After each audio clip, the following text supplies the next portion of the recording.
Good afternoon, ladies and gentlemen. It is an honor to welcome you all to the webinar of Macroeconomic Impact of COVID-19 and Role of Banking Industry, organized by NBI in association with Nepal Bankers Association. On behalf of NBI, I would like to wish you and your family my best for health and safety in these difficult times.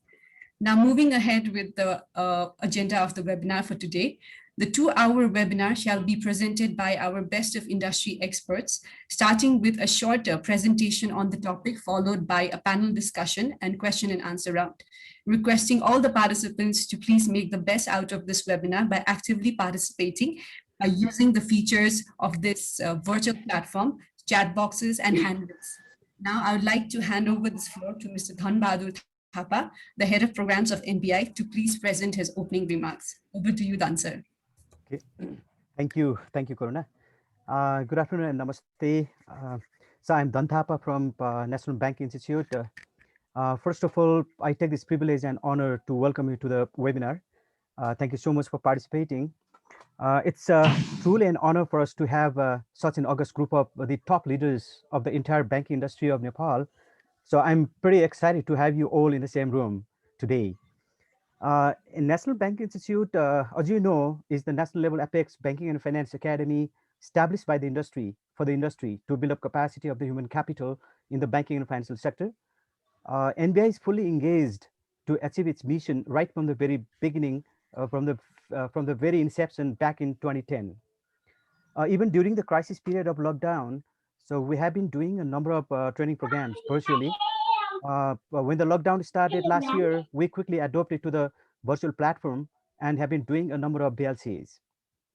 Among various trainings and academic programs, conferences, workshops, seminars, and now we call it webinars on various burning issues and topics are one of the major components of our activities. While the COVID-19 pandemic has badly hit and paralyzed the entire world, we have chosen the burning topics of COVID-19 and its impact for this webinar today. Let me briefly tell you how the program is structured today. Karuna has already mentioned briefly. So this is purely a 2-hour program. The program will begin with a short presentation followed by a panel discussion. For the presentation, we have invited Dr. Gunakar Bhattasar from Nepal Rashtra Bank. Currently, he's the Executive Director, Bank Supervision Department. And to facilitate the panel discussion, we have invited a renowned economist, Dr. Shankar Prasad Sharma. So he's a former ambassador to the United States. He is also the former vice chairman of National Planning Commission from 2002 to 2006. Similarly, we have also invited Mr. Bhuvan Kumar Dahal Sir, the current president of Nepal Bankers Association. He's the CEO of Sanima Bank Limited. And to moderate the session, we have invited Mr. Sudhil Pokhrel, who is the sub-editor of Kantipur Television. But Dr. Gunakar Bhattasar will also be in the panel discussion. So all the speakers are already here. I wish you a very warm welcome to the program. And once again, I welcome you all to the program and hope you will definitely have a meaningful and a good learning sessions. So with this short note and without further delay, I would like to hand over this virtual floor to Dr. Gunakar sir for his presentation. Over to you, sir.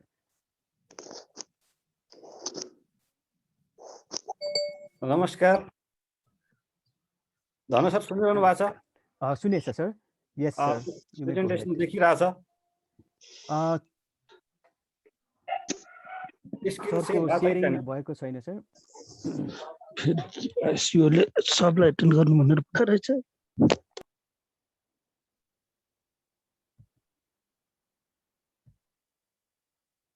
देखियो sir अहिले.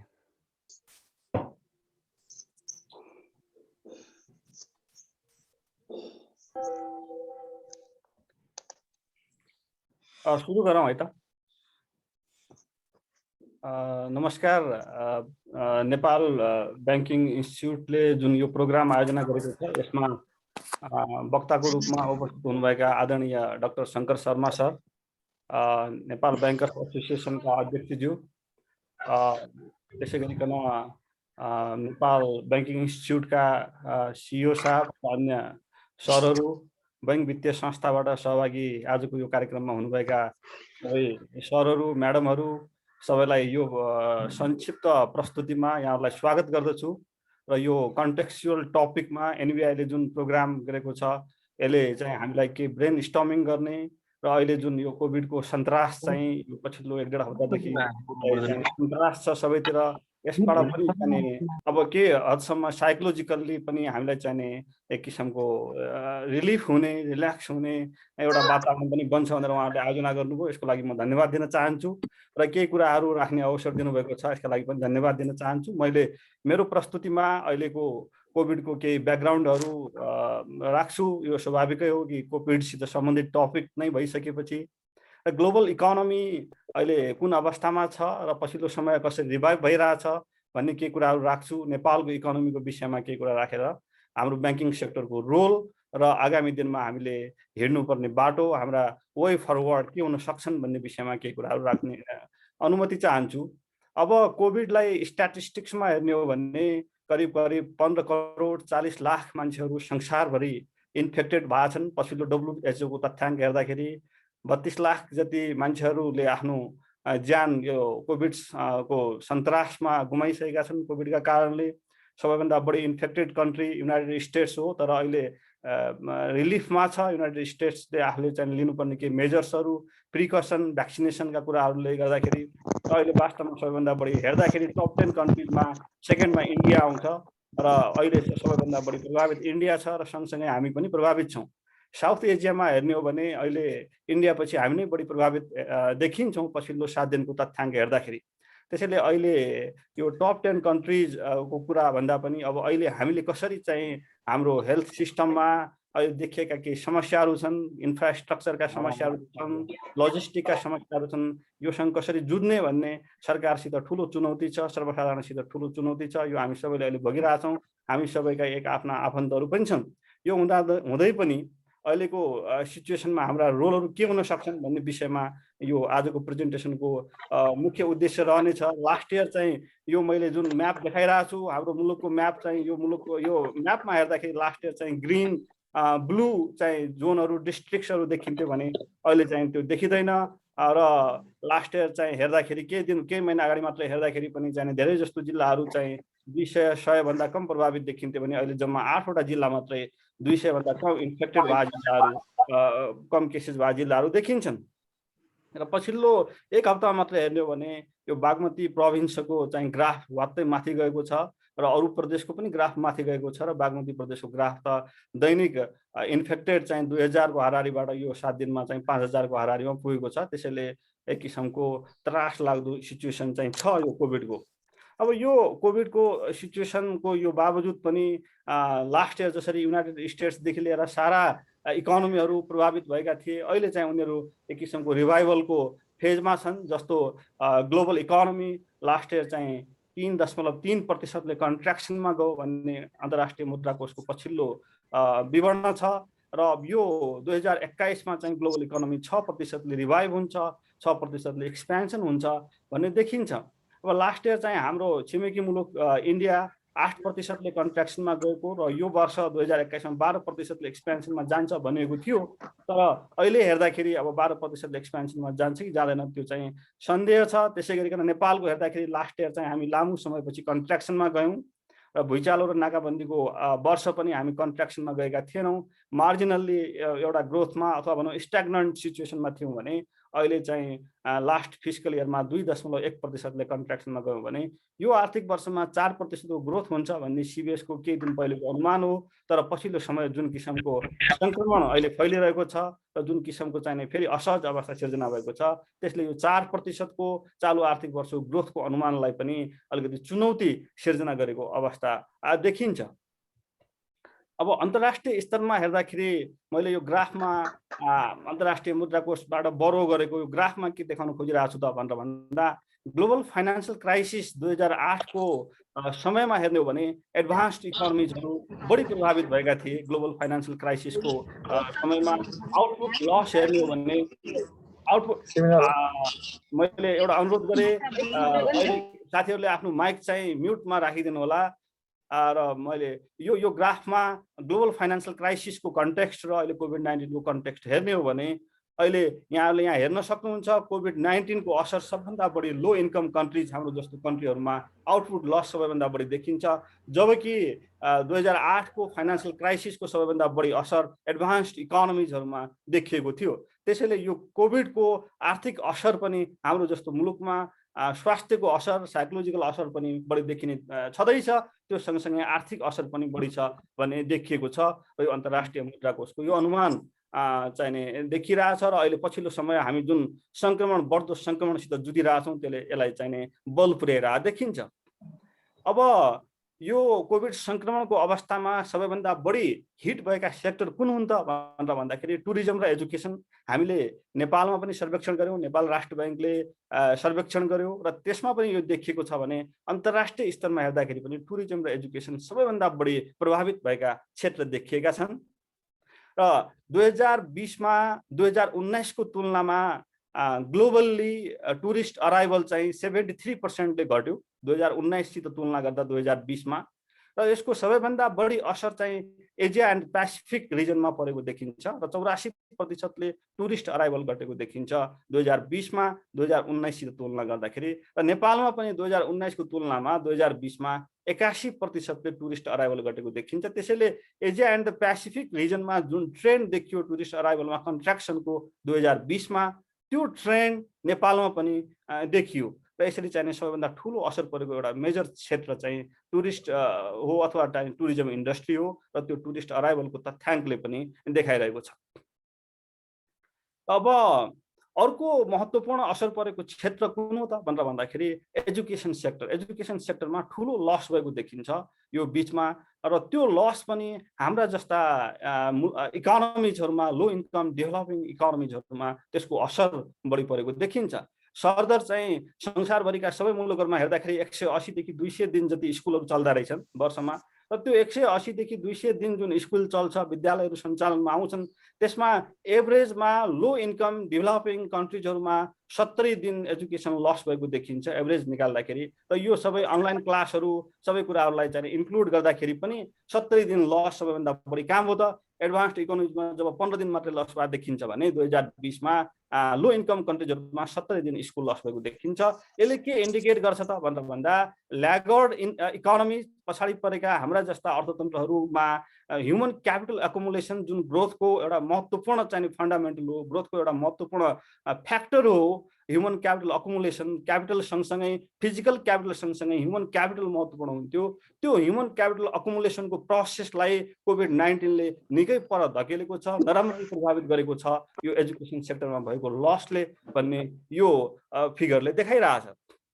अब नेपालको अर्थतन्त्रमा कोभिडको असर कस्तो परेको छ भनेर हेर्नका लागि सबभन्दा पहिले हाम्रो इकोनोमीको संरचना के छ, हाम्रो अर्थतन्त्रको संरचना के छ, कसरी पछिल्ला वर्षहरूमा हाम्रो इकोनोमीको संरचना इभल्भ भइरहेछ भन्ने कुरा महत्त्वपूर्ण छ। र हामीले हेर्दाखेरि हाम्रो यो प्राइमरी सेक्टर एग्रिकल्चरसित सम्बन्धित सेक्टर छ, त्यसपछि यो ग्राफले हाम्रो इन्डस्ट्रियल सेक्टरलाई देखाइरहेछ भने यो बारले चाहिँ सर्भिस सेक्टरलाई देखाइरहेछ। र यसरी हेर्दाखेरि सबैभन्दा अहिले पछिल्लो 10 वर्षको तथ्याङ्क यो ग्राफमा छ, र यो ग्राफको 10 वर्षको तथ्याङ्क हेर्दाखेरि सबैभन्दा बढी एक्सपेन्सन भएको अथवा जिडिपीमा सेयर बढेको क्षेत्र चाहिँ सर्भिस सेक्टर हो। 51% को सेयरबाट सर्भिस सेक्टरको हिस्सा चाहिँ 61% मा पुग्यो। करिब 9% ले यो 10 वर्षमा सर्भिस सेक्टरको हिस्सा हाम्रो कुल ग्राहस्थ उत्पादनमा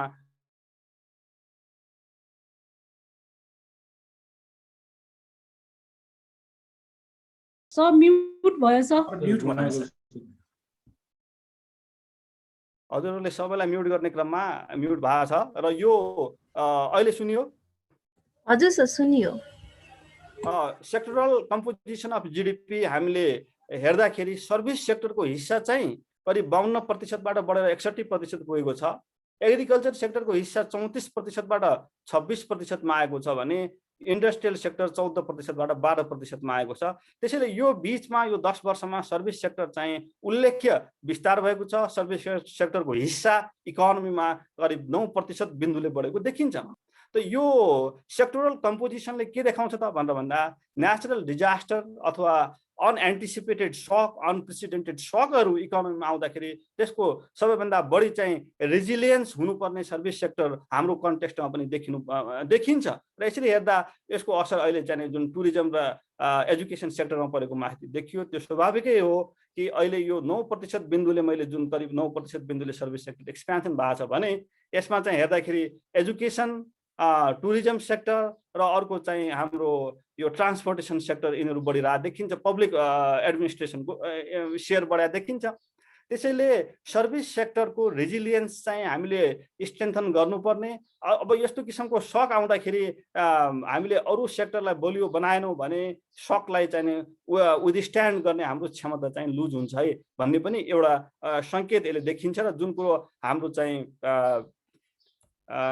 पछिल्लो एउटा हामीले सर्वेक्षण गऱ्यौँ, राष्ट्र ब्याङ्कले सर्वेक्षण गर्यो र यो बन्दाबन्दीको अवस्थामा विशेष गरी यो असार महिनामा हामीले सर्वेक्षण गरेका थियौँ गत वर्षको असारमा हेर्दाखेरि पूर्ण सञ्चालनमा चाहिने रहने जम्मा 4% मात्रै थिए। त्यति बेला हेर्दाखेरि हामीले चाहिँ जुन करिब 674 वटा फर्महरूलाई यो सर्वेक्षणमा समावेश गरेका थियौँ र सबैभन्दा बढी सञ्चालन हुन नसकेको प्रभावित कुन त भनेर भन्दा शिक्षा र होटल एन्ड रेस्टुरेन्ट। त्यसैले ग्लोबल्ली जुन एजुकेसन र टुरिज्ममा कोभिड-19 को सबभन्दा बढी सिभियर इम्प्याक्ट पर्यो त्यो इम्प्याक्ट चाहिँ हामी कहाँ पनि प्रतिबिम्बित भएको यो देखिन्छ।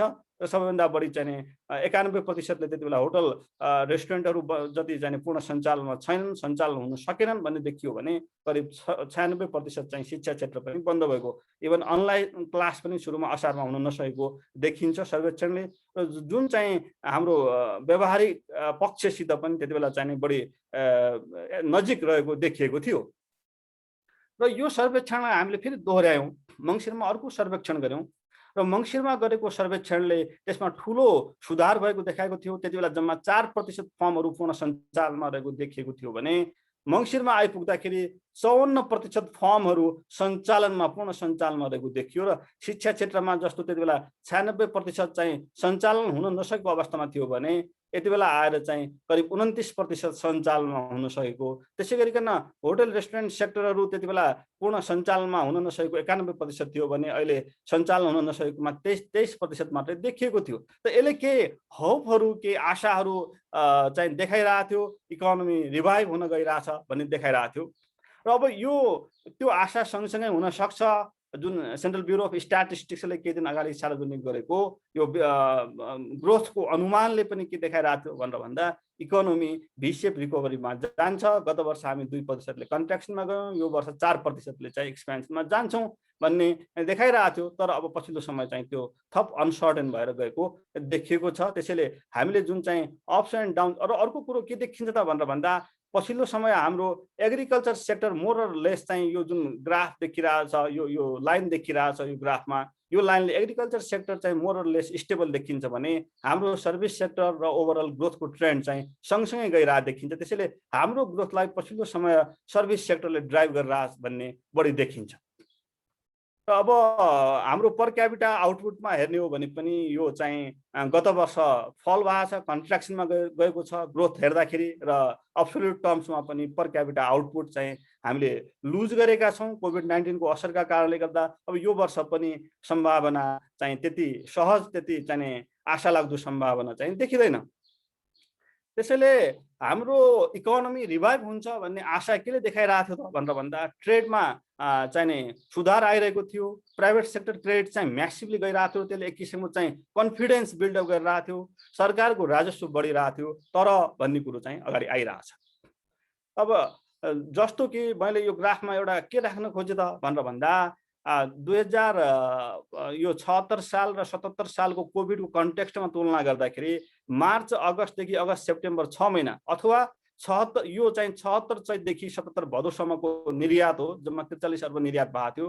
त्यही अवधिमा अघिल्लो वर्षको त्यही अवधिमा 54 अर्ब निर्यात भएको थियो। तर पछिल्लो समय चाहिँ असोजदेखि हेर्ने हो भने फेरि निर्यात बढेको देखिन्छ। अघिल्लो वर्षको असोजदेखि फागुनसम्म 56 अर्ब मात्र निर्यात भएको थियो भने अहिले यो फागुनसम्म हेर्दाखेरि 77 को असोजदेखि फागुनसम्म हेर्दा 60 अर्ब निर्यात भएको देखिन्छ। त्यसैले पछिल्लो समय अर्थतन्त्रमा के रिभाइभ चाहिँ भइरहेछ है भन्ने यो तथ्याङ्कले पनि देखाउँछ। र हामी कहाँ चाहिँ इम्पोर्ट चाहिँ त्यही किसिमले बढिरहेको थियो। जस्तो कोभिडको समयमा जुन स्ट्रिक्ट लकडाउनको समय थियो, चैतदेखि भदौसम्म 451 अर्ब मात्रै आयात भएको थियो भने पछिल्लो महिनाहरूमा असोजदेखि फागुनसम्म हेर्दाखेरि 765 अर्ब आयात भएको देखिन्छ। अब अघिल्लो वर्षको भन्दा पनि अघिल्लो वर्षको त्यही अवधिमा 695 अर्ब आयात भएको थियो भने यो 77 को असोजदेखि फागुनसम्म 765 अर्ब आयात भयो। त्यसैले आयातमा भएको सुधार, निर्यातमा भएको सुधारले अर्थतन्त्र रिभाइभ हुन्छ भन्ने आशा देखाइरहेको थियो। डिपोजिट मोबिलाइजेसन पनि बढिरहेको थियो। जस्तो अघिल्लो वर्षको 298 अर्बको तुलनामा पछिल्लो असोजदेखि, मैले 2077 असोजदेखि फागुनको कुरा गर्दैछु, 403 अर्ब डिपोजिट मोबिलाइज भएको थियो कि जबकि अघिल्लो वर्षको त्यो अवधिमा 298 अर्ब मात्रै डिपोजिट मोबिलाइज भएको थियो। तर रेमिट्यान्स चाहिँ नियमित रूपमा आएको र प्राइभेट सेक्टरको स्पेन्डिङ केही घटेको कारणले गर्दाखेरि कोभिडको समयमा चैतदेखि भदौसम्म चाहिँ डिपोजिट मोबिलाइजेसन चाहिँ राम्रै भएको देखिन्छ। 363 अर्ब डिपोजिट मोबिलाइज भएको देखिन्छ। त्यसैले रिसोर्स मोबिलाइजेसनको दृष्टिकोणबाट ब्याङ्किङ सेक्टरले राम्रो गरेर, राम्रो पर्फर्मेन्स गरेर यो तथ्याङ्कले देखाउँछ। अब क्रेडिट डिस्बर्समेन्ट हेर्ने हो भने त त्यसमा निकै आशा लाग्दो देखिन्छ। चैतदेखि भदौसम्म जम्मा 70 अर्ब मात्रै कर्जा विस्तार भएको देखिन्थ्यो भने असोजदेखि फागुनसम्म 543 अर्ब थप कर्जा विस्तार भएको देखिन्छ र अघिल्लो वर्षको त्यही अवधिमा जम्मा 236 अर्ब मात्रै कर्जा विस्तार भएको छ। त्यसैले एक्सेप्सनल्ली एक किसिमको हिस्टोरिकल्ली हाई क्रेडिट एक्सपेन्सन भएको पिरियड चाहिँ यो असोज यता, अझ बेसिकली त मङ्सिर पुस यता देखिन्छ। यद्यपि मैले यो 6 महिनाको तथ्याङ्कलाई हेर्दाखेरि असोजदेखि केही लकडाउनहरूमा रिल्याक्सेसन भएको, केही सुधारहरू भइरहेको देखेर त्यो क्रेडिट पनि एक्सपेन्सन भइरहेको अवस्था हो। र इन्ट्रेस्ट रेट चाहिँ अलमोस्ट मोडरेट रहेको, लो इन्ट्रेस्ट रेट रेजिममा हामी रहेको अवस्था हो। 2 वर्ष अगाडिको तुलनामा हामी 12% लेन्डिङ रेटबाट 8.7% को लेन्डिङमा आयौँ। त्यसै गरिकन 6.5% को डिपोजिट रेटबाट 5% भन्दा तल डिपोजिटमा आयौँ। तर अब एउटा प्रोफेसनली भन्दाखेरि मैले यहाँ चाहिँ आफ्नो इन्स्टिट्युसनल पर्सपेक्टिभ भन्दा पनि केही प्रोफेसनल कुराहरू राखिरहेको छु। र प्रोफेसनली भन्ने हो भने यो इन्ट्रेस्ट रेट रेजिम चाहिँ स्टेबल हो कि होइन, हामीले कतै इन्ट्रेस्ट रेटको इक्विलिब्रियम चाहिँ लुज त गरेनौँ कि यो बिचमा भन्ने चाहिँ देखिन्छ। र किन भन्दा भोलि फेरि लिक्विडिटीमा के असर पर्यो, दबाव पर्यो र फेरि कुन इन्ट्रेस्ट रेट रेजिममा अथवा कुन चाहिँ इक्विलिब्रियममा हामी पुग्छौँ यो कुरो अनसर्टेन छ है भन्ने पनि यसले देखाइरहेछ। अब इकोनोमीमा यो वर्षको, यो आर्थिक वर्षको 8 महिनामा रेभेन्यू चाहिँ सरकारको उल्लेख्य बढेको छ, अघिल्लो वर्षहरूको भन्दा पनि राम्रो देखिएको छ। त्यसैले रेभेन्यूमा पनि सुधार हुने, निर्यात आयात व्यापारमा पनि सुधार हुने, कर्जा विस्तार पनि राम्रो हुने, यी तथ्याङ्कहरूले इकोनोमी रिभाइभलको फेजमा गइरहेछ भन्ने देखाइरहेको थियो। र सरकारको पुँजीगत खर्च त्यति हुन सकिरहेको थिएन। पछिल्लो 3 वर्षहरूको तुलनामा सरकारको पुँजीगत खर्च चाहिँ यो वर्षको 8 महिनामा कमै देखिन्छ। यद्यपि त्यो अब लामो समय कोभिडसित सम्बन्धित चाहिँ रिस्ट्रिक्टिभ मेजर्सका कारणले पनि क्यापिटल स्पेन्डिङ हुन सकेन। अब अहिले क्यापिटल स्पेन्डिङ हुने बेलामा फेरि हामी यो अनफोर्सिन अवस्थामा फेरि चाहिँ हिँड्नु परिरहेछ। त्यसैले क्यापिटल स्पेन्डिङ चाहिँ न्यून गर्ने देखिन्छ। अब मैले अहिलेसम्म यो कोभिडको कन्टेक्स्टमा ग्लोबल इकोनोमीको डिरेक्सन, अहिलेको हाम्रो इकोनोमीको अवस्था र अब हामी कतातिर जान सक्छौँ भन्ने केही च्यालेन्जेस पनि मैले यहाँहरू समक्ष राखेँ। र अब ब्याङ्किङ सेक्टरको रोलको कुरा गर्दाखेरि 2-3वटा कुराहरू अहिले ग्लोबल्ली र नेपालको कन्टेक्स्टमा पनि रिलेभेन्ट छन् कि हामीले रिसोर्सलाई ऱ्यासनली र इफिसियन्टली अलोकेट गर्न सक्छौँ कि सक्दैनौँ। र यो पछिल्लो समय रिभाइभलको फेजमा जाँदाखेरि पनि यो गऱ्यौँ कि गरेनौँ भन्ने चाहिँ एउटा क्वेसन उठ्न सक्छ र यो उठिरहेको पनि छ ग्लोबल्ली। र अब जसरी 2-4 महिना अगाडि, 5-7 महिना अगाडि यो बिजनेस कन्फिडेन्स अथवा प्राइभेट सेक्टरको कन्फिडेन्स, कन्ज्युमरको कन्फिडेन्सलाई रिभाइभ गर्नमा ब्याङ्किङ सेक्टर पार्टनरको रूपमा देखेको थियो। अब हामी त्यो पार्टनरसिप फेरि अगाडि बढाउन सक्छौँ कि सक्दैनौँ, हाम्रा सीमाहरू के छन् भन्ने अर्को क्वेसन उठ्न सक्छ र कुनै किसिमको स्टर्महरू आयो भने त्यसलाई हामी विथस्ट्यान्ड गर्न सक्छौँ कि सक्दैनौँ भन्ने त्यस्तो क्वेसन चाहिँ अहिले उठिरहेछन्।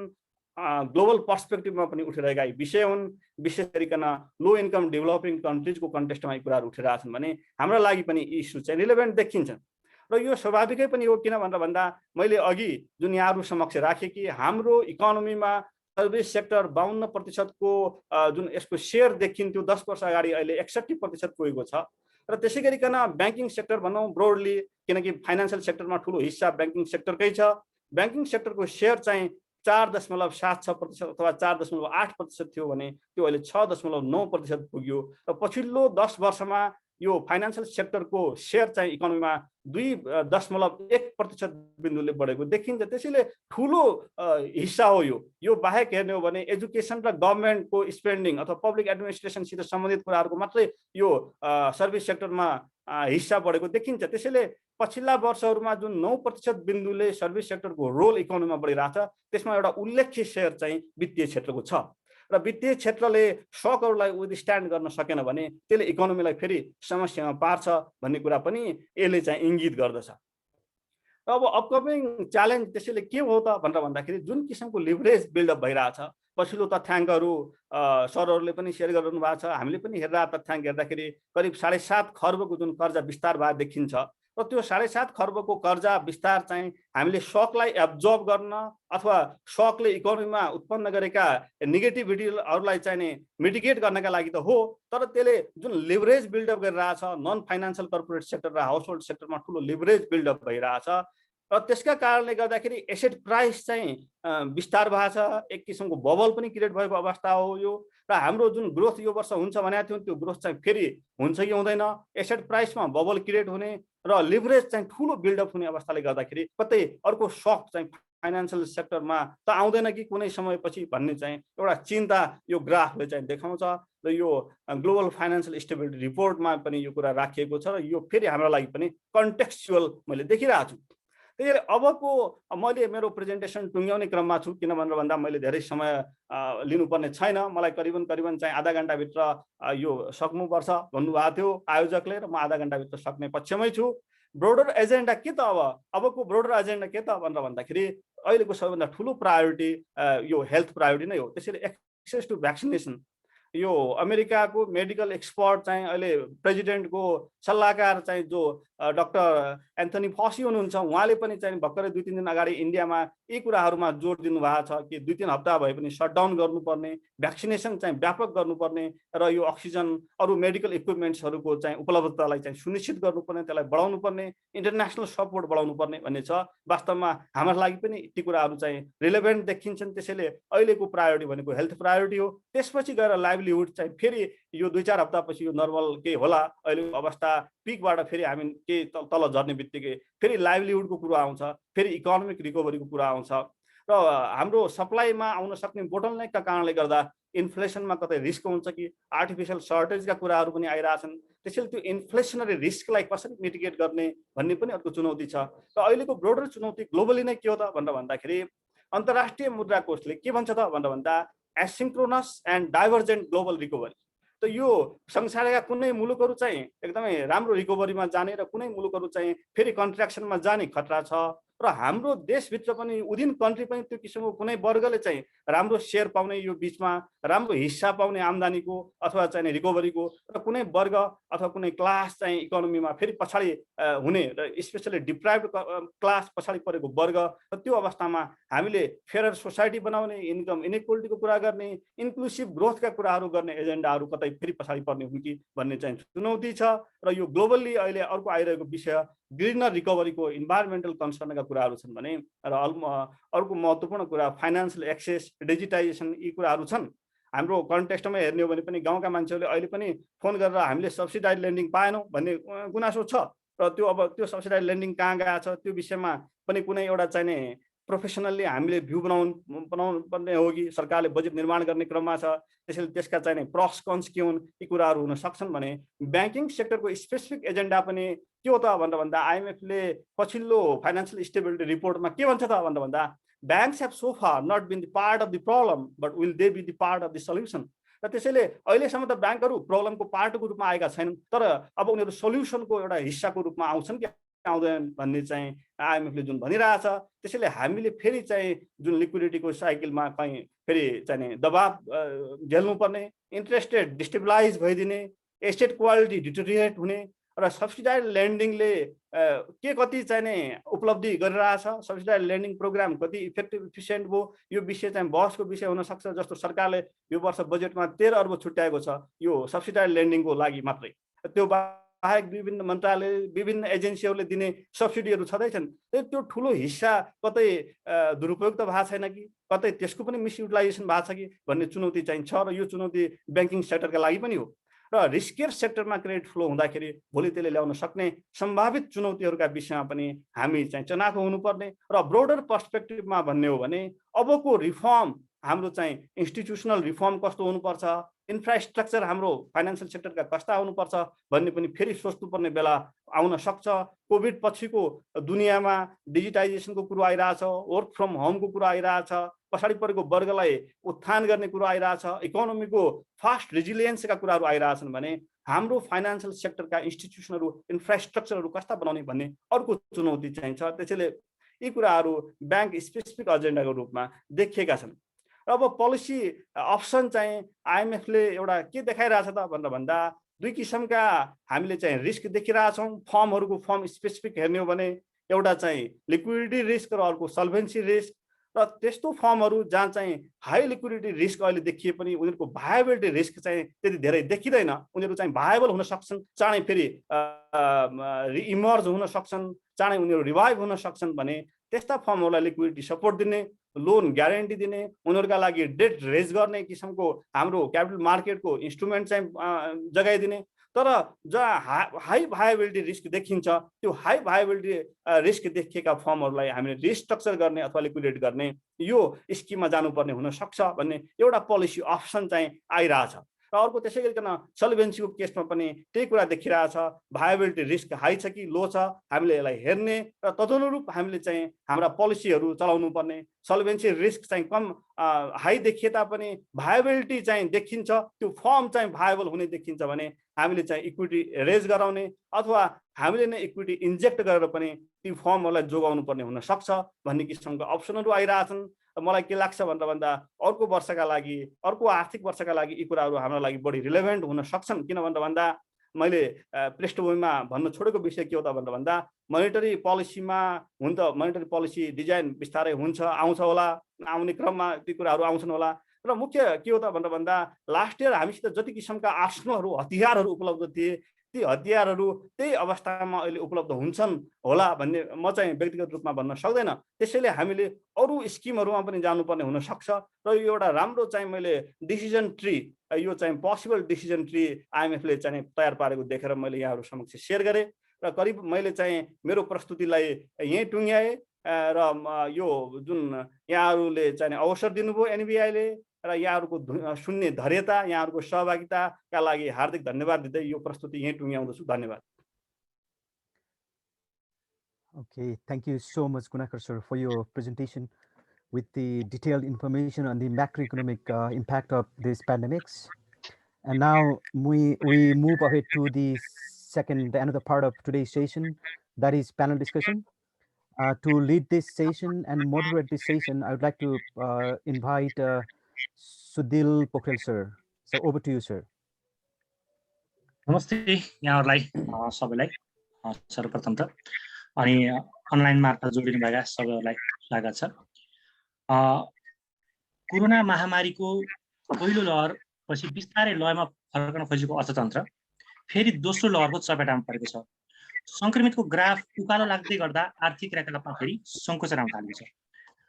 कोरोना महामारीको दोस्रो लहरले देशको अर्थतन्त्रमा कस्तो किसिमको असर गर्ला र यस्तो बेलामा बैंक तथा वित्तीय संस्थाले कस्तो भूमिका खेल्नु पर्ला, आज हामी यसै विषयमा केन्द्रित भएर छलफल गर्नेछौँ।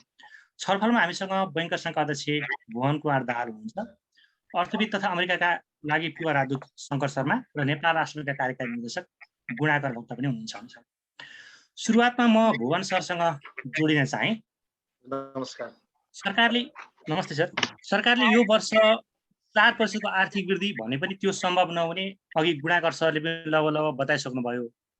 अहिले निषेधाज्ञा सुरु भइसकेका छ, आर्थिक क्रियाकलाप राम्रोसँग विस्तार हुन पाएको छैनन्।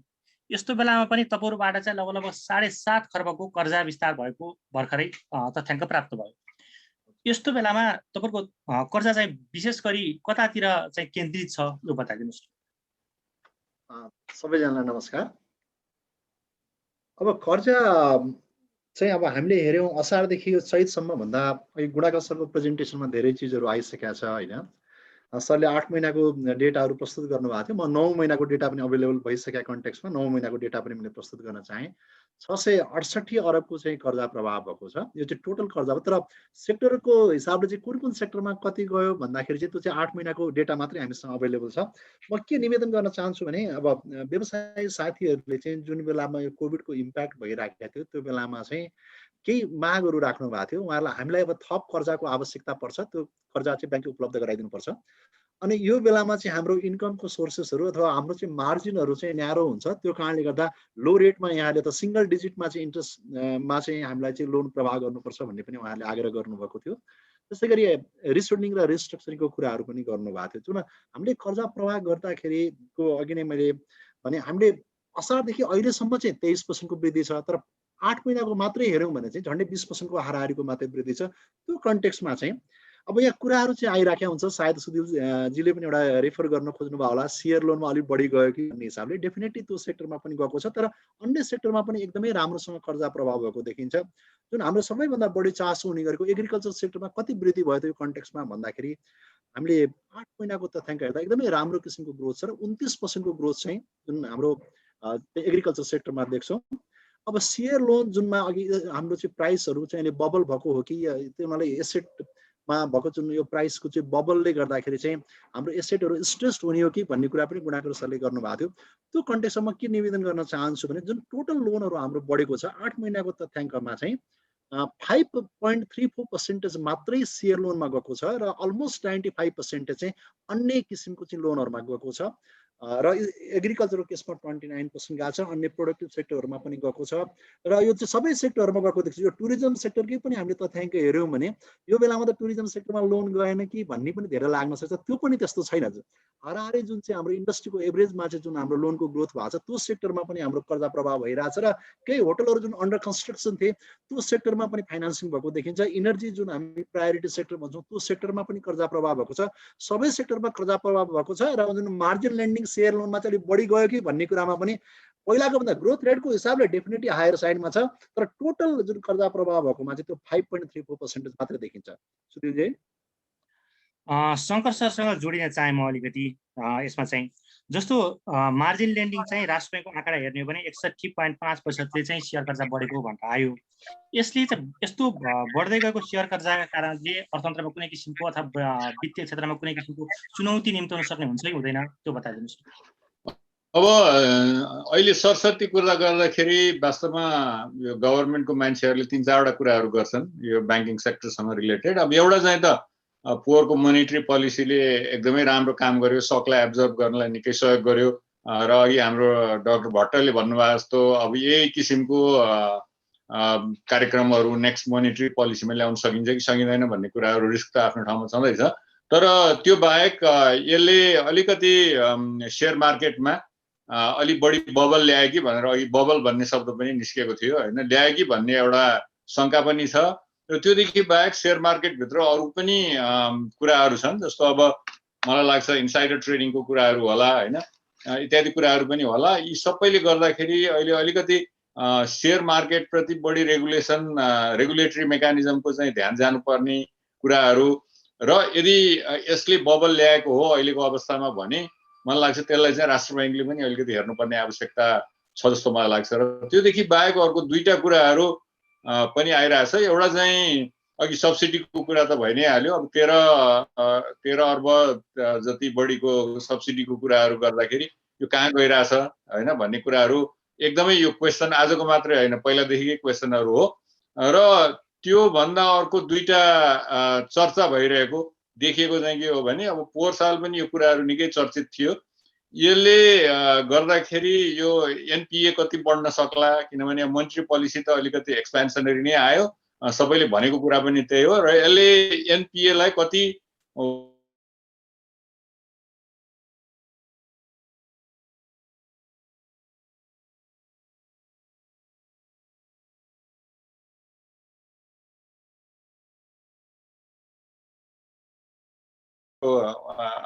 अध्यक्षले भन्नु पनि होला यो विषयमा। उहाँहरूप्रति अलिकति गुनासो के थियो भने कमर्सियल ब्याङ्कहरूले राष्ट्र ब्याङ्कले दिएको कर्जाहरूलाई वास्ता गरेन, किनभने त्यहाँ 2% मात्रै प्रफिट मार्जिन हुन्छ। अहिलेको चाहिँ स्प्रेड दर हेऱ्यो भने त्योभन्दा माथि छ झन्डै 4% जति छ। त्यसैले उहाँहरूले त्यति ध्यान दिइरहनु भएको छैन भन्ने कुराहरू पनि एउटा चर्चाको विषय भएको थियो। त्यो कुरा उहाँले पनि अलिकति एक्सप्लेन गर्नु होला। त्यसकारणले यी धेरै कुराहरू विकृति छँदैछन्। त्यसले गर्दाखेरि र हाम्रो यो रियल सेक्टरमा अलिकति प्रब्लम पनि भएको, लङ्गर टर्मको स्ट्रक्चरल प्रब्लम हुन त हाम्रो डाक्टर भट्टले अघि सर्भिस सेक्टरले यसलाई चाहिँ एब्जर्भ गर्न सक्नुपर्छ भन्ने कुरा पनि ल्याउनु भयो। तर सर्भिस सेक्टर हामी कहाँ त्यति प्रोडक्टिभ नभएको, इन्फर्मल सेक्टर धेरै भएको र प्रोडक्टिभ एरियामा जान नसकेको विभिन्न कारणले, रेमिटेन्स डिपेन्डेन्ट इकोनोमी भएको कारणले अब हाम्रो रेभेन्यू पनि त्यसैमा डिपेन्डेन्ट छ, कन्जम्सन पनि त्यसैमा डिपेन्डेन्ट छ, अनि त्यसपछि आएर पोभर्टी रिडक्सन पनि त्यसैमा डिपेन्डेन्ट छ र फेरि आर्टिफिसियल्ली यसले हाम्रो एक्सचेन्ज रेटलाई पनि एप्रिसिएट गरेको हुनाले धेरै जति हाम्रो पैसाहरू अलिकति नन ट्रेडेबल सेक्टरहरू, खास गरी घर जग्गाको कुराहरू हामी भनिरहन्छौँ सधैँ, र अहिले यो विभिन्न पोलिसीले गर्दाखेरि सायद सेयर मार्केटमा पनि होला, अनि योतिर गएको हुनाले यो स्ट्रक्चरल यो एउटा भनौँ न समस्यालाई सरकारले एड्रेस गर्नलाई धेरै नै गाह्रो छ र कोसिस पनि गरेको छैन, सकेको पनि छैन भन्ने मलाई लाग्छ। हस् ल, धन्यवाद। गुणाकर सरसँग जोडिन चाहे नियमनकारी निकायको कुरा आयो। नियमनकारी निकायले चाहिँ यो सेयरमा बढ्दै गएको कर्जाको विषयमा कसरी हेरिरहेछ यो बताइदिनुहोस्। सुनिलजी, दुईटा कुरा राखौँ। एउटा कुरा के भन्दा म आज राष्ट्र ब्याङ्कको पर्सपेक्टिभ भन्दा पनि एउटा एक्सपर्टको रूपमा उहाँले बोलाउनु भएको भएर मैले त्यसरी धारणा राखिरहेको छु है। र यो सेयर बजारको कुरामा त मेरो 2-3वटा कुराहरू छ। एउटा चाहिँ यसलाई हाम्रो इकोनोमीको फन्डामेन्टलसित जोडेनौँ भने यो दिगो हुँदैन। अहिले चाहिने ग्रोथ के हुन्छ वी डोन्ट नो। हामी अहिले पनि त्यसैले मैले तपाईँलाई राष्ट्र ब्याङ्कबाट मलाई आजलाई अहिलेलाई यो चरणका लागि छोडिदिनु होला भनिरहेको छु। र अहिलेको यो आर्थिक वर्षको फर्स्ट क्वार्टरमा हेर्नुहुन्छ भने ग्रोथ चाहिँ सिग्निफिकेन्टली कन्ट्र्याक्ट भएको, सेकेन्ड क्वार्टरमा पनि केही हदसम्म कन्ट्र्याक्सन हुनसक्छ, थर्ड क्वार्टरमा अलिअलि रिभाइभ भइरहेको हुन्थ्यो होला, फेरि फोर्थ क्वार्टरमा गएर अघिल्लो वर्षको चरणमा आइपुग्छ। यो वर्षको ग्रोथको विषयमा कुनै तथ्याङ्क अहिले नभन्दा पनि हामी त्यति धेरै उत्साही हुन सक्ने अवस्थामा छैनौँ। गत वर्ष कन्ट्र्याक्सनमा गयौँ। त यस्तो बेलामा जुन किसिमबाट चाहिने एसेट मार्केटमा बबल क्रिएट भयो र लिभरेज ठुलो बिल्डअप भइरहेछ, यसले चाहिँ इकोनोमीलाई स्टेबिलिटी पनि दिँदैन र यसले प्रोडक्सन पनि क्रिएट गर्दैन, इम्प्लोइमेन्ट पनि जेनेरेसन गर्नमा यसले ठुलो रोल खेल्दैन। र यसले चाहिँ के हुन्छ त भनेर भन्दा इन्कम इनइक्वालिटी बढाउने दिशामा चाहिँ लान्छ इकोनोमीमा।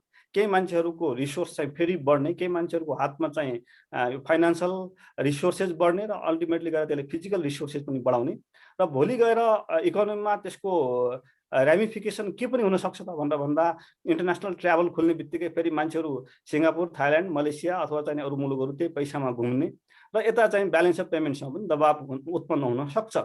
र त्यसैले हामी आज यहाँ जति छौँ प्रोफेसनल मान्छेहरू छौँ, बाहिरको मान्छे कोही पनि नभए भएर के भन्न डराउनु हुँदैन भनेर भन्दा सेयर मार्जिनमा गएको रकम मात्रै सेयरमा गए भए चिन्ताको विषय होइन होइन। त्यो बाहेकको अरू कर्जा पनि कतै त्यहाँ गएर चाहिँ यो बबल क्रिएट भयो कि भन्ने चाहिँ चिन्ताको विषय हो। यसमा चाहिँ हामीले कुनै सङ्कोच मान्नु हुँदैन। अब मलाई व्यक्तिगत रूपमा त होइन, त राष्ट्र ब्याङ्कमा छ, त्यसले चाहिँ हेर्नुपर्छ, अनुगमन गर्नुपर्छ भन्ने कुराहरू आउँछन्। तर अब के हो त भन्दाखेरि एउटा सेल्फ रेगुलेसनको मेकानिजममा हामी जाने हो। हामीले जनताको डिपोजिट जुन चाहिँ अराउन्ड 92% त डिपोजिटरकै सम्पत्ति छ र त्यो सम्पत्तिको सुरक्षा हामी गर्न सक्छौँ कि सक्दैनौँ, र त्यो विषयमा हामी अत्यन्त चनाखो हुनुपर्ने हुन्छ। र हरेक पाइको हिसाब भोलि कुनै ब्याङ्कले राख्नु पर्यो, कुनै बेला गएर किन भन्दा केसेस त म अहिले त सुपरभिजनमा गएपछि देखिरहेको छु 10 वर्षपछि 15 वर्षपछि केस त आउँदो रहेछन् होइन। त्यसैले हामी अहिले नै जहाँ रकम लगानी गर्छौँ त्यो ऱ्यासनल हुनुपर्छ, त्यो इफिसियन्ट अलोकेट हुनुपर्छ, त्यसले अर्थतन्त्रमा के इम्प्लोइमेन्ट जेनेरेसन गर्नुपर्छ, के गरिब मान्छेको अनुहारमा के हाँसो ल्याउनुपर्छ। मलाई चाहिँ 3 दिन अगाडि नेपालबाट एउटा मान्छेको फोन आइरहेको थियो, सर हामीले सब्सिडी लोन पाएनौँ भनिदिनु पर्यो भनेर। त्यहाँ ब्याङ्कहरू छन् होइन, तर त्यो किन भन्दा त्यो निमुखा मान्छेहरूको अप्रोचमा हामी जानुपर्छ। फाइनेन्सियल एक्सेस अझै हामीले त्यहाँ पुर्याउन सकेका छैनौँ भन्ने यो विषय हो। त्यसैले सेयर बजारलाई हामीले स्टेबल बनाउने हो भने मैले 5 वर्ष लगातार चाहिँ यो वर्ष चाहिँ सुझाव दिनुपर्ने ठाउँमा पुगेको छैन। अर्थ मन्त्रालयमा अघिल्लो 5 वर्ष लगातार चाहिँ त्यहाँ सुझाव दिने कमिटीमा भइन्थ्यो र त्यहाँ एउटा सुझाव दिँदाखेरि मैले भनिरहेको के हो त भनेर भन्दा होल्डिङ पिरियडको आधारमा क्यापिटल गेन ट्याक्स लगाउँ। कसैले आज सेयर किनेर भोलि बेच्छ, आज जग्गा किनेर भोलि बेच्छ भने त्यसलाई रिलेटिभली अरू मुलुकमा पनि छ। अहिले भर्खर अमेरिकामा त यो ठुलो इस्युको रूपमा क्यापिटल गेन ट्याक्स हाइक गर्ने आइ नै रहेछ। त्यसले उसलाई बढी ट्याक्स लगाउँ। 5 वर्षपछि कसैले सेयर बिक्री गर्छ, 5 वर्षपछि घर जग्गा बिक्री गर्छ भने त उसलाई त 0.5% अथवा 1% लगाउँदा केही फरक पर्दैन। अब अहिले हामीले 5% भनेर सबैलाई भन्यौँ। आज 100मा सेयर किनेर भोलि बेच्ने मान्छे 200मा बेच्छ, उसलाई पनि 5%, 5 वर्षपछि बेच्नेलाई पनि 5%। यसले चाहिँ यो ठुलो रिफर्म गर्नुपर्ने स्पेस चाहिँ मैले देखिरहेको छु। 4-5 वर्ष कुरा उठाइयो, तर कसैले यसलाई चाहिँ किन भन्दा डर छ। सेयर बजारसित सबैलाई डर छ। सेयर बजारले मन्त्री पद खुस्काइदिन्छ, सेयर बजारले हाम्रो चाहिँ अरू पदहरू जोडिएका छन्, सेयर बजारले हाम्रो चाहिँ अरू चिज स्टेबिलिटीका कुराहरू छन्, अथवा चाहिँ एसेट मार्केट बडा चाहिँ पावरफुल हुन्छ, किनकि जहाँ रिसोर्स हुन्छ, जहाँ स्रोत साधन चाहिँ सर्टेन ग्रुपको होल्डिङमा पुग्छ, अनि उसले त जे पनि गरिदिन सक्छ। त्यसैले यो विषयमा अहिले पनि सही समय छ र हामीले चाहिँ अब आउने बजेटमा चाहिँ जस्तो यहाँ त अब शङ्कर सर चाहिँ अत्यन्त चाहिँ प्रबुद्ध र उहाँसित चाहिँ एडभाइस लिने विभिन्न मान्छेहरूले आछन्। त्यसै गरिकन ब्याङ्किङ सेक्टरबाट पनि सुझाव जान्छ। त्यसैले क्यापिटल गेन ट्याक्सलाई होल्डिङ पिरियडको आधारबाट लगाउँ। अहिले अमेरिकामा ठुलो इस्युको रूपमा नै आइरहेको छ कि यसलाई चाहिँ ठुलो रिफर्म गर्ने, रिभ्याम्प गर्नुपर्छ क्यापिटल गेन ट्याक्सलाई भन्ने। त त्यस्तै किसिमका अरू सुधारका कुराहरू हुन सक्छन् र हामीले क्यापिटल मार्केट भन्ने बित्तिकै खालि सेयर मात्रै बुझ्ने भन्दा पनि बन्ड मार्केटको कसरी विकास गर्ने। 3 वर्ष अगाडि मैले मोनेटरी पोलिसीमा बोर्डमा झगडा गरेर एक किसिमको झगडा इन द सेन्स चाहिँ कन्भिन्स निकै गर्नु पर्यो कि यो डिबेन्चर कम्पलसरी इस्यु गर्न लगाउँ केही क्षणलाई भनेर। अनि ब्याङ्किङ सेक्टरबाट पनि केही समय अपोज भयो।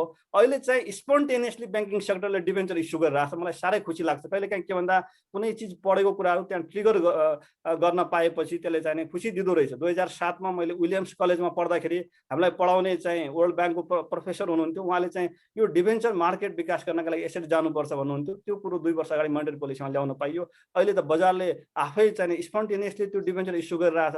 त्यसैले बजारलाई दिगो बनाउनका लागि इन्स्ट्रुमेन्टल डिभर्सिफिकेसन, इन्स्टिट्युसनल डिभर्सिफिकेसन र हामीले क्यापिटल गेन ट्याक्समा सुधार गर्नुपर्ने 3टा कुरा मैले सधैँ भनिरहेको छु, देखिरहेको छु र मैले यसरी जानुपर्छ जस्तो लाग्छ।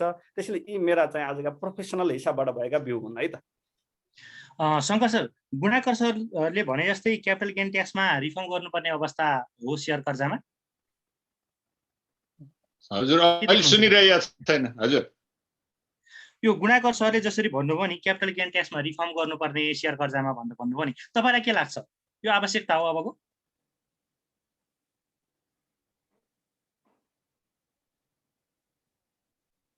सुनिराख्नु भएको छ सर? शङ्कर सरको म्युट छ सर अहिले हजुरको।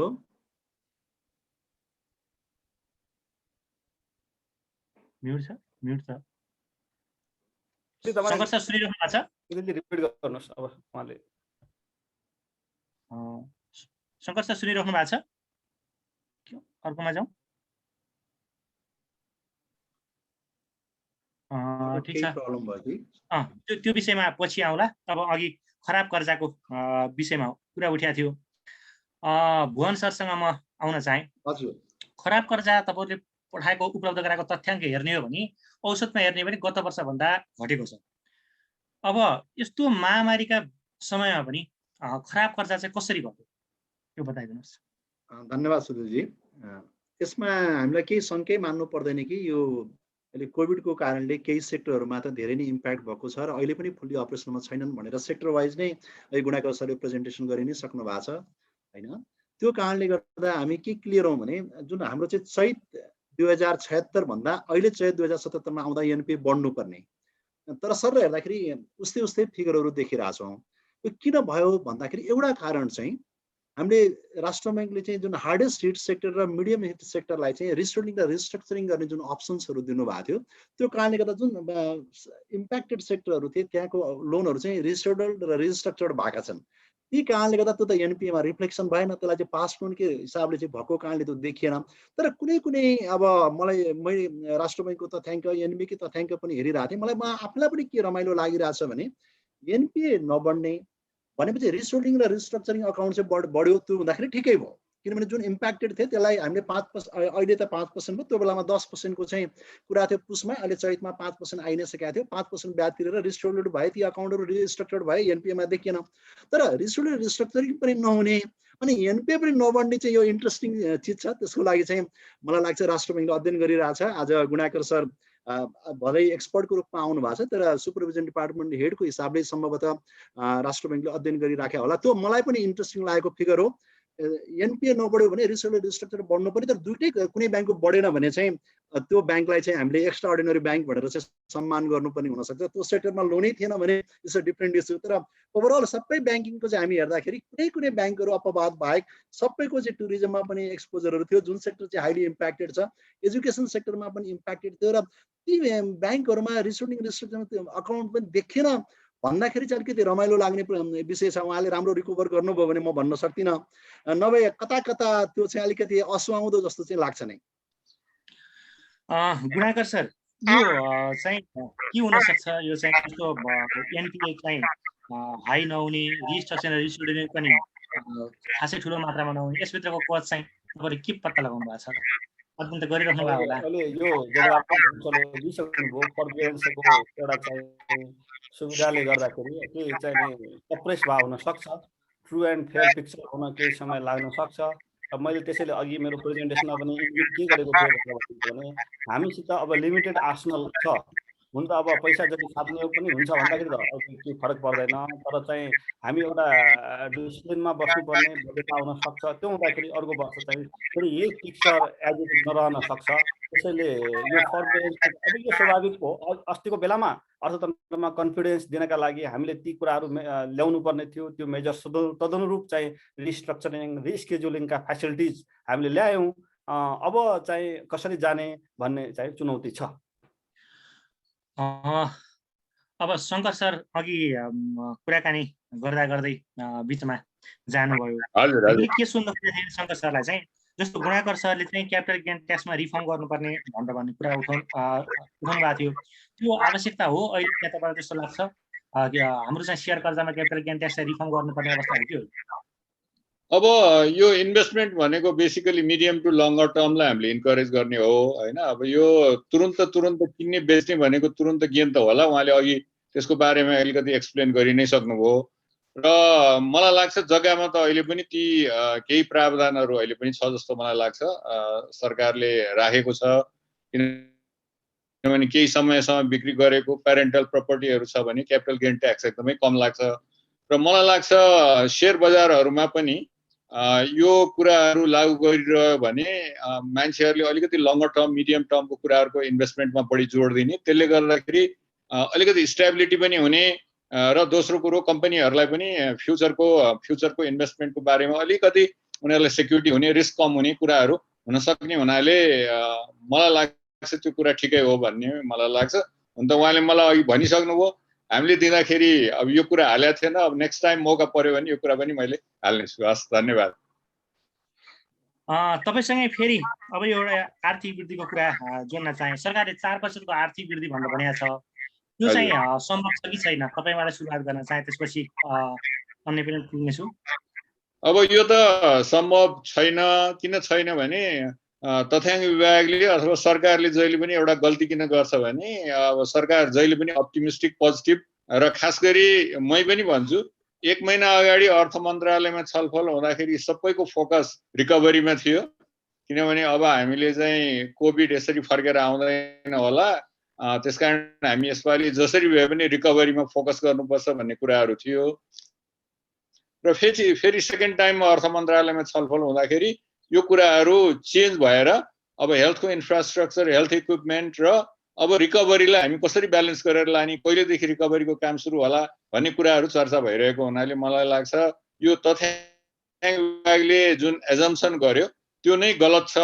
र यो मात्रै होइन, यो साल मात्रै होइन, गत साल पनि जुन एजम्सन गर्यो 2 महिनापछि हामी चाहिँ रिकभरीमा को पाथमा हुन्छौँ, कोभिड गइहाल्छ भन्ने कुराहरू गर्यो। त्यस कारणले पहिलाबाटै नेपालमा एउटा एसियाली विकास ब्याङ्कले एउटा सजेसन गरेको थियो, एउटा इकोनोमिक इन्टेलिजेन्स युनिटहरू राख्नुपर्छ जसले गर्दाखेरि यो रिस्कहरूको एनालाइसिस गर्न सकोस्, सिनारियोहरू एनालाइसिस गर्न सकोस् भनेर केही सुरुवात पनि भएको थियो, नभएको होइन।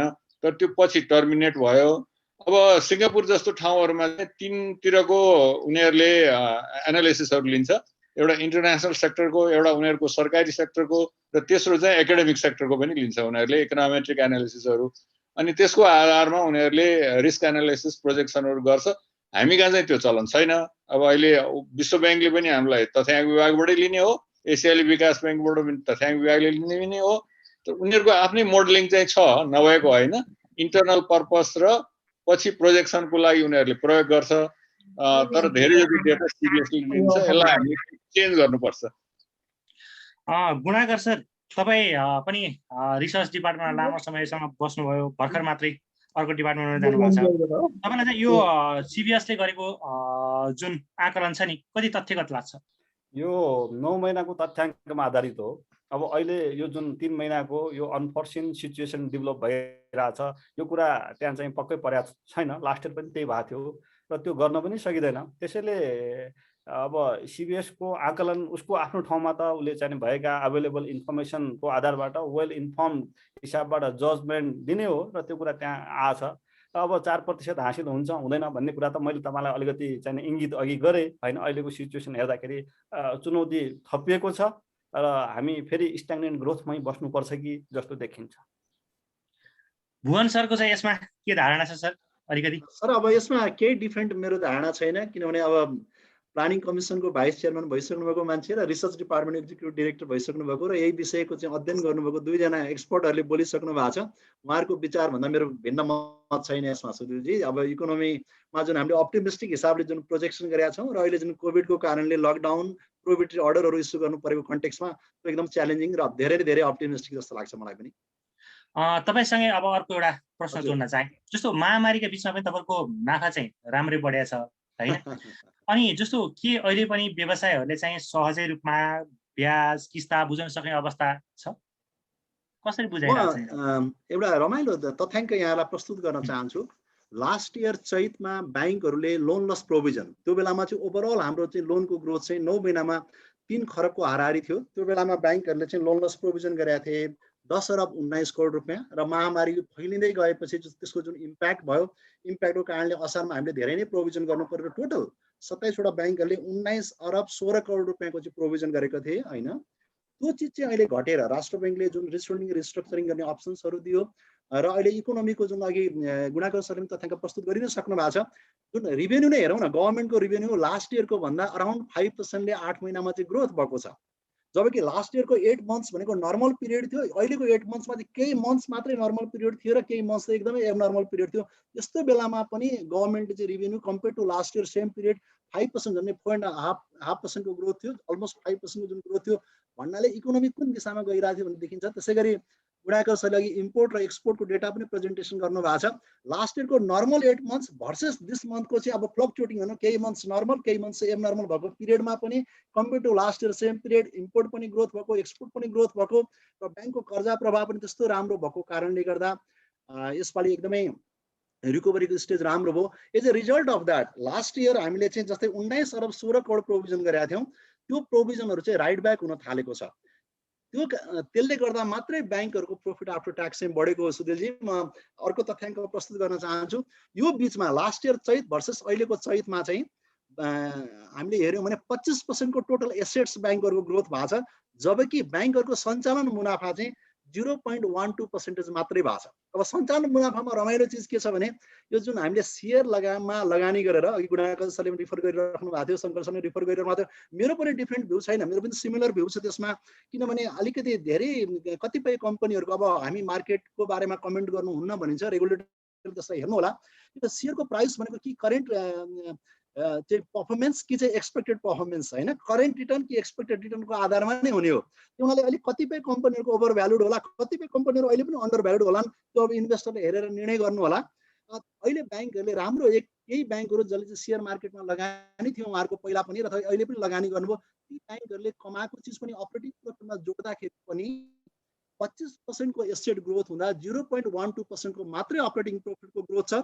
त्यसमा म के फ्याक्टर चाहिँ यहाँलाई सेयर गर्न चाहन्छु भने लास्ट इयर चैत भन्दा पछि असारतिर 3टा ब्याङ्कले 3टा डेभलपमेन्ट ब्याङ्कलाई अक्वायर गर्नु भएको छ, मेगा ब्याङ्कले, कुमारी ब्याङ्कले र सिटिजन ब्याङ्कले। यदि हामीले एप्पल टु एप्पल कम्पेरिजन यो मर्जर र अक्विजिसनलाई हटाएर हेर्ने हो भने लास्ट इयर चैत भने लास्ट इयरको 9 महिना भर्सेस अहिले 9 महिनाको अपरेटिङ प्रोफिट हेऱ्यो भने घट्छ।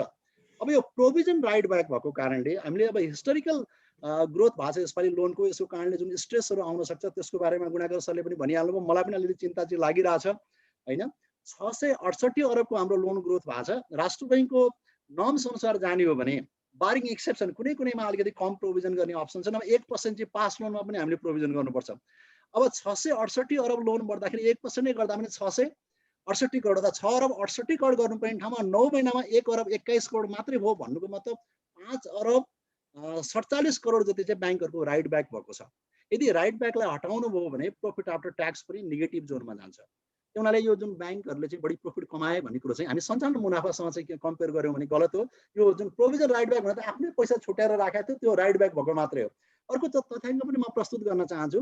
लास्ट इयर चैत भर्सेस अहिलेको चैत अथवा मैले एसेट टु एसेटै हेर्दा 25% को ग्रोथ हो, तर नेट इन्ट्रेस्ट इन्कम चाहिँ अहिले हेर्यो भने 2.22% ब्याङ्कहरूको चाहिँ डिक्लाइन भएको छ।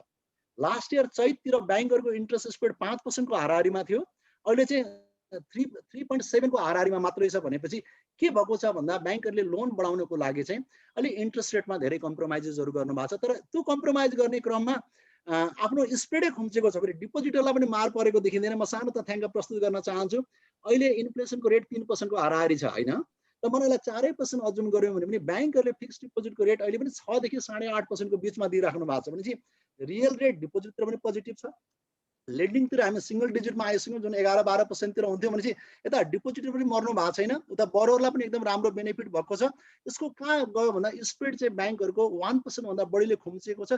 As a result of that 25% को एसेट ग्रोथ हुँदा पनि ब्याङ्कहरूको अपरेटिङ प्रॉफिट चाहिँ 0.12% को मात्रै भएको छ। म के निवेदन गर्न चाहन्छु भने ब्याङ्क बाहेक पनि अहिले केही सेक्टरहरू यसमा आइसक्नु भएको छ। पब्लिक लिमिटेड कम्पनी हुनुहुन्छ, उहाँहरूको एकपल्ट अध्ययन गरिदिन म अनुरोध गर्छु।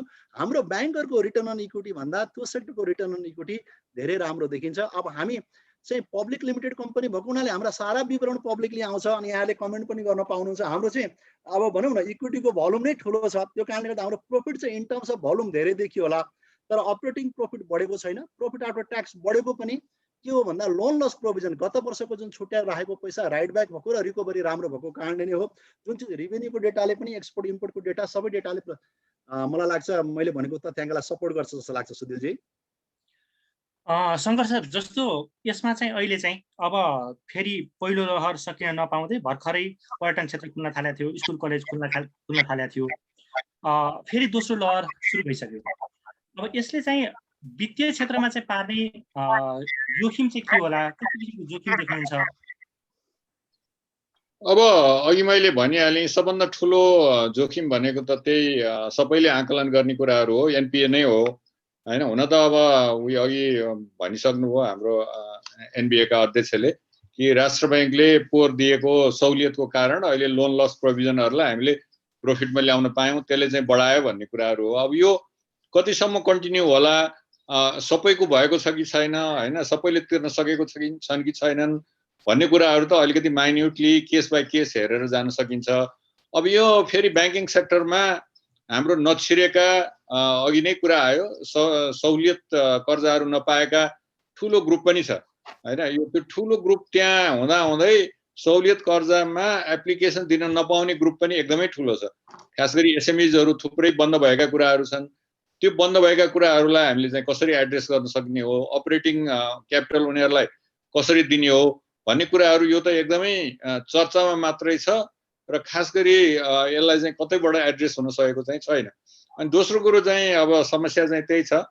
अब अघि कुरा त उठिसक्यो। अब एउटा के भन्ने चलन रहेछ भने यो ब्याङ्किङ सेक्टरमा पनि आफ्नो पुरानो चाहिँ क्लाइन्ट छ, आफूले चिनेको मान्छे छ भने फाइल फटाफट अगाडि लाने, अरूको चाहिँ अलिकति ढिलो जाने भन्ने कुराहरू पनि यो चर्चा देखिन्छ हैन। त्यसकारणले यो ब्याङ्किङ सेक्टरको भित्रको जुन ट्रान्सपेरेन्सी हो, जुन चाहिँ एउटा अब अहिले एनआइसी ब्याङ्कको पनि धेरै कुराहरू आइरहेछ हैन, उनीहरूको चाहिँ एउटा गभर्नेन्सको कुराहरू हो, त्यहाँ पनि अलिकति समस्या र कति कुराहरू चाहिँ एउटा के पनि हुन्छ भने पोलिसी इम्प्लिकेसनले, पोलिसी इन्स्ट्रुमेन्ट्सले पनि गाइड गर्न सक्छ। त्यसैले यो दुईटै कुराहरू उनीहरूको गभर्नेन्सको कुराहरू, अब गभर्नेन्सको कुराहरू त राष्ट्र बैङ्कको इन्डिकेटरहरू हेर्दाखेरि सबै राम्रै देखिन्छ, नराम्रो देखिँदैन। तर त्यो माइक्रो लेभलको, फर्म लेभलको, ब्याङ्क लेभलको गभर्नेन्स हेर्नुपर्ने कुराहरू एउटा छ भने पोलिसी इन्स्ट्रुमेन्ट्सले हामीले यो ट्रान्सपेरेन्सीलाई इम्प्रुभ गर्ने, इनइक्वालिटीलाई घटाउने, टार्गेट ग्रुपलाई एड्रेस गर्ने, यी कुराहरू चाहिँ धेरै पछाडि छन्। किनभने ब्याङ्कले पनि उसले पनि प्रफिटै खोज्ने हो, उसले पनि क्विक रिटर्न खोज्ने हो, उसले पनि सेयर होल्डरकै चाहिँ भनौँ न अलिकति बेनिफिटहरू धेरै हेर्ने हो। त्यहाँ यो चाहिँ छँदैछ। अनि तर त्यो बाहेक चाहिँ सबैभन्दा ठुलो खराब गर्न सक्ने कुरा चाहिँ अहिले चर्चा पनि भयो होइन, यो एनपिए नै हो। यसलाई चाहिँ हामीले यो धेरैले स्वाप गरे पनि भन्छन् होइन, यो लोनहरू स्वाप गरेर पनि कम भएको छ भन्ने कुराहरू पनि भन्छन्। तर यो कुराहरूलाई चाहिँ हामीले अलिकति ध्यान दिएर हेर्नुपर्ने आवश्यकता छ। त्यस कारणले पोलिसी इन्स्ट्रुमेन्ट्स, गभर्नेन्स र यो माइक्रो लेभलको एनालिसिस तिनटै एकदमै इम्पोर्टेन्ट छ भन्ने मलाई लाग्छ। शङ्कर सरले अघि सहुलियतपूर्ण कुरा गर्नुभयो, म चाहिँ गुणाकर सरसँग जान चाहन्छु। यो सहुलियतपूर्ण कर्जा चाहिँ अहिले पनि पहुँचवाला राजनीतिक दलका आसेपासे मान्छेहरूसँग चाहिँ पुग्छ भनेर भनिन्छ। यसलाई चाहिँ वास्तविक समूहसँग पुर्याउनको लागि चाहिँ के गर्नुपर्ने आवश्यक, कस्तो खालको पोलिसी निर्माण गर्नुपर्ने देख्नुहुन्छ? यो अलिकति हाम्रो इन्स्टिट्युसनसित अलिकति इन्फ्रास्ट्रक्चरसित सम्बन्धित कुरा छ। अहिले हामीले सबै ब्याङ्कहरूलाई सहुलियतपूर्ण कर्जा दिनुहोस् भनिरहेछौँ। यो हाम्रो एउटा रेगुलेसन छ, त्यो अनुसार डिरेक्टिभ इस्यु भइरहेछ। ब्याङ्कहरूले यसमा टु द लार्ज एक्सटेन्ट चाहिँ फेसिलिटेट गरिरहनु भएको छ। तर हामीले लक्षित वर्ग पहिले छुट्याउने, सर्टेन जिल्लाहरू तोक्ने, ती जिल्लामा मात्र यस्तो सब्सिडाइज लेन्डिङ दिने र सर्टेन स्किमहरूका लागि अझ बढी चाहिँ प्रायोरिटाइज गर्ने। जस्तो अहिले हामीले कृषि कर्जामा उदारता साथ दिइरहेछौँ भने त्यसको विषयमा पनि अनुगमन गर्नु त्यति सजिलो छैन। राष्ट्र ब्याङ्कले पनि हरेक कर्जाको अनुगमन गर्न सक्दैन र त्यो माइक्रो लेभलको अनुगमन त्यो सम्भव पनि छैन। त्यसैले हामीले यदि लङ टर्म पर्सपेक्टिभमै यस्तो किसिमको लेन्डिङ गर्ने हो, राज्यले चाहिने यो प्रोग्राममा जाने हो भने एउटा स्पेसलाइज्ड इन्स्टिट्युसन बनाउने अथवा त्यस्तो मेकानिजम बनाउनु पर्ने हुन्छ।